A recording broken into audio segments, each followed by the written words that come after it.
السلام علیکم ورحمۃ اللہ وبرکاتہ۔ اللہ کی راہ میں مال خرچ کرنا کتنا ضروری ہے اور اللہ کی راہ میں مال خرچ کرنے سے مسلمان کو کیا ملے گا، یہی آج کا ہمارا موضوع ہے۔ اور انشاءاللہ عز و جل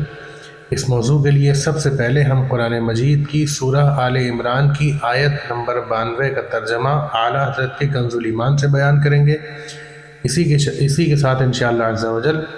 اپنے مال اپنی صحت کی حفاظت کیسے کری جائے یہ بھی بتائیں گے، اور بری موت سے بچنے کے لیے کیا کیا جائے یہ بھی بتائیں گے، اور جنت کے دروازے پر کیا لکھا ہوا ہے یہ بھی بتائیں گے، اور صدقہ کرنے کے 5 فائدے جو ایک بندے کو قیامت میں ملیں گے وہ بھی بتائیں گے، اور انشاءاللہ عز و جل یہ بتائیں گے کہ حضرت عیسیٰ علیہ السلام کے زمانے میں ایک گناہ گار کو جنت اور ایک نیک بندے کو اللہ رب العزت نے دوزخ کا حکم کیوں سنایا۔ تو اللہ اس کے رسول کے فضل پر بھروسہ کرتے ہوئے ہم اپنے بیان کا آغاز کرتے ہیں، اور جیسا کہ ہم نے آپ سے کہا کہ سب سے پہلے ہم قرآن مجید کی سورہ آل عمران کی آیت نمبر 92 کا ترجمہ اعلیٰ حضرت کے حوالے سے بیان کریں گے۔ اللہ رب العزت قرآن مجید میں ارشاد فرماتا ہے: اعوذ باللہ من الشیطان الرجیم لن تنالوا البر حتى تنفقوا مما تحبون وما تنفقوا من شيء فإن الله به علیم۔ اس کا ترجمہ ہے: تم ہرگز بھلائی کو نہ پہنچو گے جب تک راہ خدا میں اپنی پیاری چیز نہ خرچ کرو، اور تم جو خرچ کرو اللہ کو معلوم ہے۔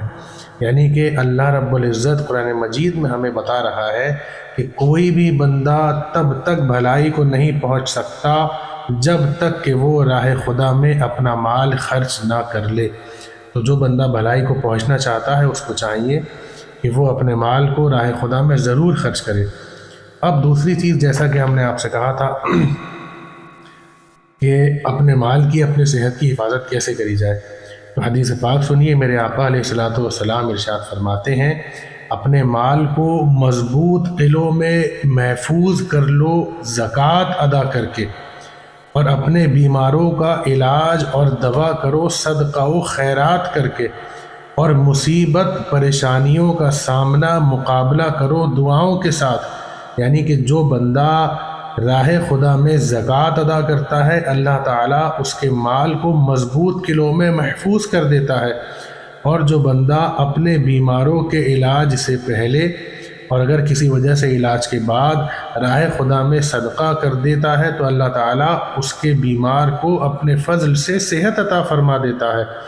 اور اگر کسی بندے پہ مصیبت و پریشانی آ جائے تو اس کو چاہیے اس مصیبت و پریشانی کا اللہ رب العزت کی بارگاہ میں دعا کر کے مقابلہ کرے۔ اللہ رب العزت اپنے فضل سے اس کی پریشانی ضرور دور فرما دے گا۔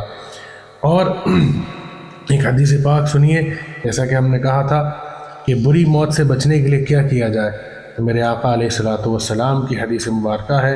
رسول اللہ صلی اللہ علیہ وسلم ارشاد فرماتے ہیں: جو بھی شخص دن میں یا رات میں تھوڑی بہت خیرات کرتا ہے، دن میں یا رات میں تھوڑی بہت خیرات کرتا ہے، تو وہ ضرور محفوظ رہے گا اس بات سے کہ اسے کوئی سانپ ڈس لے، یا اس بات سے کہ اس کی موت دبنے سے ہو، یا اچانک موت مرے۔ یعنی حضور علیہ السلام فرما رہے ہیں کہ جو بندہ دن یا رات میں راہ خدا میں تھوڑا بہت مال بھی اگر خیرات کر دے تو اللہ رب العزت اس بندے کو اپنے فضل سے بری موت سے محفوظ رکھتا ہے۔ اور چوتھی بات جو ہم نے آپ سے کہی تھی کہ جنت کے دروازے پر کیا لکھا ہوا ہے، انشاءاللہ ہم سب جنت میں اللہ اور رسول کے فضل سے ضرور جائیں گے، اور جب جائیں گے تو آج ہم سن رہے ہیں، کل اپنی آنکھوں سے جنت کے دروازوں پہ یہ 3 باتیں لکھی ہوئی دیکھیں گے جو امام فقیہ ابو اللیث سمرقندی رحمہ اللہ نے تنبیہ الغافلین میں حضرت نزال بن صبرہ رضی اللہ تعالی عنہ سے روایت کرتے ہیں۔ آپ ارشاد فرماتے ہیں کہ جنت کے دروازے پر 3 سطریں یعنی 3 لائنیں لکھی ہوئی ہیں۔ پہلی سطر ہے لا الہ الا اللہ محمد رسول اللہ صلی اللہ علیہ وسلم، یعنی پہلی سطر میں کلمہ طیبہ لکھا ہوا ہے۔ دوسری سطر ہے امت گناہ گار ہے لیکن رب انہیں بخشنے والا ہے، سبحان اللہ۔ اور تیسری سطر جو جنت کے دروازے پر لکھی ہوئی ہے وہ یہ ہے کہ جنتی کہیں گے یعنی ہم نے اپنے اعمال کا صلہ پا لیا، جو کیے تھے ہم نے اپنا سودے کا نفع اٹھا لیا، جو آگے روانہ کر دیا ہم نے گوا دیا وہ سرمایہ جو پیچھے چھوڑ دیا۔ یعنی جنت کے دروازے پر تیسری بات یہ لکھی ہوئی ہے کہ مسلمانوں تم نے، اے ایمان والو، تم نے دنیا میں جو مال راہ خدا میں خرچ کر دیا اس مال کا فائدہ آج تمہیں یہاں ملے گا، اور جو مال تم نے بچا کر رکھا راہ خدا میں خرچ نہیں کرا تو تمہیں اس مال کا کوئی بھی فائدہ نہیں ملے گا۔ یعنی کہ جو مال راہ خدا میں خرچ کر دیا جائے وہی مال کامیاب مال ہے، وہی مال کی برکت سے بندہ جنت میں جائے گا۔ اور پانچویں چیز، جیسا کہ ہم نے آپ سے کہا تھا کہ صدقہ کرنے کے قیامت میں 5 فائدے ملیں گے، اور وہ 5 فائدے کیا ہیں یہ سنیے کہ صدقہ صاحب صدقہ کے لیے، یعنی صدقہ کرنے والے کے لیے قیامت میں شدید گرمی کے دن سایہ بان ہوگا، یعنی وہ قیامت کا دن جس دن سورج سوا نیزے پر ہوگا اور شدید گرمی ہوگی، اس دن آپ کا صدقہ قیامت میں آپ کے لیے سائے کا انتظام کرے گا۔ اور بے شک صدقے کے سبب قیامت میں حساب ہلکا پھلکا کر دیا جائے گا، یعنی صدقے کی برکت سے، راہ خدا میں مال خرچ کرنے کی برکت سے اللہ تعالیٰ بندے کے حساب میں آسانیاں کر دے گا۔ اور بے شک صدقہ میزان کو بھاری کر دے گا، یعنی بندے کا نامہ اعمال میں جہاں نیکیاں رکھی ہوں گی صدقہ اس نیکی کے پلڑے کو بھاری کر دے گا۔ اور بے شک صدقے میں پل صراط کی عبوری آسان ہے، یعنی کہ صدقہ کرنے کی وجہ سے، صدقے کی برکت سے بندہ پل صراط کو آسانی سے کل قیامت کے دن پار کرے گا۔ اور بے شک صدقہ جنت میں درجات زیادہ بلند ہونے کا سبب بنے گا، یعنی کہ جس بندے نے صدقہ کیا ہوگا تو ایسا بندہ کل قیامت میں اس حال میں جائے گا کہ جنت میں اللہ تعالیٰ اس کو اعلیٰ سے اعلیٰ درجہ عطا فرمائے گا۔ اور ایک آخری بات، جیسا کہ میں نے کہا تھا، حضرت عیسیٰ علیہ نبینا علیہ الصلاۃ والسلام کے زمانے میں ایک گناہ گار کو جنت اور ایک نیک بندے کو اللہ تعالیٰ دوزخ کا حکم فرمائے گا۔ وہ یہ ہے کہ عیسیٰ علیہ الصلاۃ والسلام کے زمانے میں ایک شخص تھا، بڑا کنجوس تھا، وہ راہ خدا میں کچھ بھی خرچ نہیں کرتا تھا، تو لوگوں نے اس کا نام ملعون رکھ دیا۔ اب جب نام رکھ دیا تو ایک دن ایک شخص جہاد کے لیے نکلا، راہ خدا میں جہاد کرنے کے لیے۔ وہ شخص کے پاس آیا اور کہنے لگا کہ میں راہ خدا میں جہاد کے لیے جا رہا ہوں،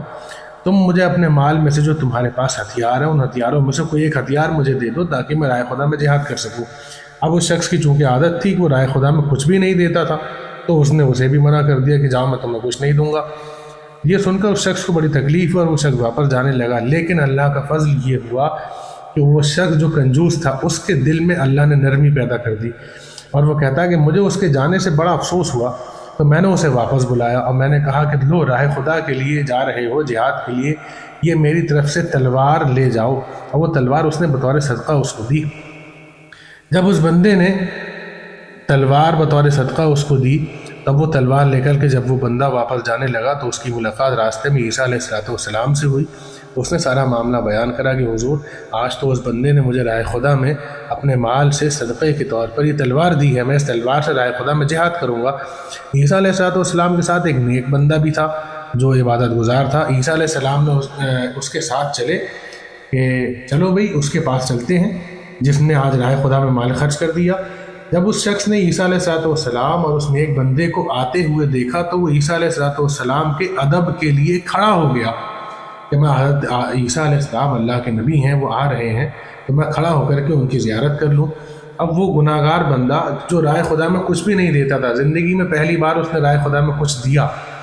اب جب عیسیٰ علیہ السلام آئے تو وہ ان کے ادب میں کھڑا ہو گیا اور اس نے عیسیٰ علیہ السلام کی زیارت کری، اور عیسیٰ علیہ السلام کے ساتھ جو ایک نیک بندہ تھا اس کی بھی زیارت کری۔ اللہ رب العزت نے عیسیٰ علیہ السلام کو اس وقت وحی نازل فرما دی کہ اے عیسیٰ، تم اس نیک بندے سے یہ کہہ دو کہ اب جنت میں یہ گناہ گار بندہ جو تھا، یہ جو بندہ گناہ گار تھا، جنت میں میں تجھے اس کا رفیق بنا دوں گا، یعنی کہ میں جنت میں تجھے اس کے ساتھ رکھوں گا۔ اب جو نیک صاحب تھے، پرہیزگار تھے، انہوں نے کہا کہ حضور یہ تو کیسے ہو گیا، میں اس گناہ گار کے ساتھ جنت میں جاؤں گا، اللہ اسے جنت دے رہا، میرے ساتھ اللہ نے اس کو رکھ دیا۔ تو اللہ رب العزت فوراً وحی نازل فرماتا اے عیسیٰ، اس سے کہہ دو کہ تو ہمارے فیصلے پر راضی نہیں ہے، تو ہم تجھے جنت میں داخل نہیں کریں گے، میں نے تجھے دوزخ میں داخل کرنے کا حکم دے دیا۔ اللہ اکبر۔ اب آپ دیکھیں، راہ خدا میں تھوڑا سا مال صدقہ کرنے کے سبب اللہ تعالیٰ نے ایک گناہ گار کے لیے جنت کا فرمان جاری کر دیا، اور ایک نیک بندے کو دوزخ کا حکم صرف اس لیے دیا کہ وہ دوسرے بندے کو حقیر جانتا تھا، ایک گناہ گار کو حقیر جانتا تھا اور اللہ کے فیصلے پر راضی نہیں ہوا۔ تو ہمیں بھی چاہیے کہ اللہ کے فیصلوں پر ہر حال میں راضی رہیں۔ جو اللہ کے فیصلوں پر راضی رہے گا، اللہ اپنے فضل سے اسے ضرور جنت عطا فرمائے گا۔ تو کہنے کا مقصد اب یہاں یہی ہے کہ اے مسلمانوں، راہ خدا میں اپنا مال خرچ کرو۔ راہ خدا میں کیا ہوا مال ہمیشہ برکت لاتا ہے، اور راہ خدا میں خرچ کرنے سے مال کبھی نہیں گھٹتا۔ راہ خدا میں خرچ کرنے سے مال میں اللہ تعالیٰ برکتیں عطا فرما دیتا ہے۔ اللہ کریم ہم سب کو راہ خدا میں خرچ کرنے کی توفیق عطا فرمائے۔ وما علینا الا البلاغ۔ السلام علیکم۔